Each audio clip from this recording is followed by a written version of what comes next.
자, 안녕하세요. 안녕하세요. 네. 자, 책은 우리 280쪽인 것 같아요. 280쪽. 우리 진료비 보상제도 하다가 총괄계약제 이제 시작할 겁니다. 우리 그 영국 하면은 뭐라고 했죠? 영국 인두제. 그렇죠? 국내에 비해서 독일하면 총괄계약제라고 보시면 돼요.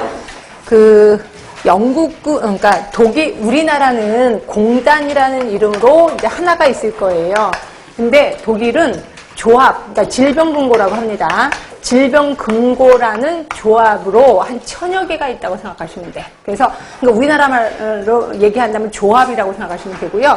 이게 이제 1000여 개가 있어요. 근데 그 금고마다, 질병금고마다 달달이 내는 보험료가 각기 다르다라고 보시면 돼. 그래서 어떤 데는 달달이 내는 보험료가 굉장히 세, 어떤 거는 되게 작아. 그러면 예를 들어서 나는 돈이 없으니까 좀 싼 데 가서 들어야 되겠다라고 한다면 거기 이제 가서 이제 예를 들어서 D라는 조합이에요. 그래서 거기 가서 제가 이제 계약을 했어. 그래서 보험료를 내면 그럼 내가 아프면 여기랑 계약을 맺은 병의원이 있어요. 그러면 결국 나는 아프면 여기만 가야 되겠다라고 보시면 돼. 그러면 보험료가 싸기 때문에 이 의료시설도 그렇게 좋은 건 아니겠구나라고 느끼시면 돼. 그러면 총괄계약제가 뭐냐?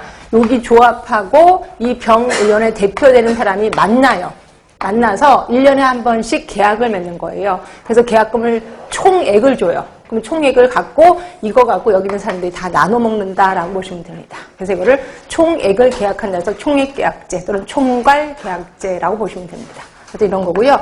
이게 왜 유명하지는 않지만 우리나라의 공단의 이사장이 이걸 하겠다 예전에 한번 한 적이 있었고 5년 전에 한 적이 있었거든요.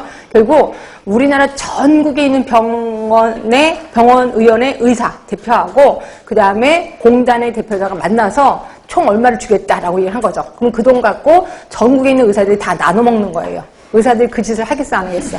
예, 코웃음을 치는 거죠. 네가 그러더니 진짜 3년 뒤에 공단의 이사장이 잘렸습니다. 하여튼 이거예요. 예, 그래서 그것 때문에 좀 유명하려고 그러다가 이제 좀 사라졌다 이렇게 보시면 돼요. 자, 이게 총괄계약제. 자, 지불 측과 진료 측이 미리 진료보수 총액을 정하는 계약을 체결하고 그 다음에 그거에 대해서 쭉 나머지 건 보시면 되고 이건 총괄계약제입니다. 자, 장점 볼게요. 총의료비 억제 기능 합니다. 매년 계약할 때마다 깎으려고 하겠죠. 공단에서는. 그리고 의료인 단체에 의한 과잉 진료의 자율적 억제 기능을 한대. 이게 뭔 소리야?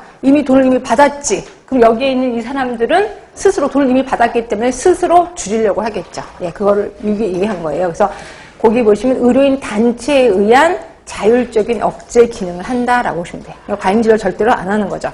자, 단점을 보시면 첨단 의료 서비스 도입할 필요 있어 없어? 없죠. 이미 계약을 했는데. 그렇죠? 그래서 그 첨단 의료 서비스를 도입을 안 한다는 거고요.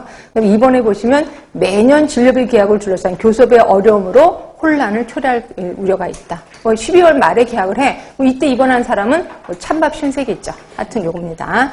그래서 총괄계약제 얘기를 했고 근데 그 밑에 표를 보시면 이제 장점, 단점이 나와요. 그래서 보시면 절대 장점, 단점 외우면 바보라고 얘기를 했습니다. 그럼 쭉 보고 한번 읽어보시고 이해가 돼. 그럼 나는 확실히 아는 거야. 근데 이해가 안 돼? 그럼 이거는 나는 잘 모르는구나 라고 해서 여러분 서서히 읽어보시면 될 것 같고 저는 그냥 슬쩍 넘어가겠습니다. 자, 옆에 가시면 하나 더 할 거 있습니다. 상대가치 수가제, RB, RVS가 있을 거예요. 이거는 근데 간호관리에서도 배우실 겁니다. 자, 이거는 뭐냐면 기본이 행위별 수가제죠.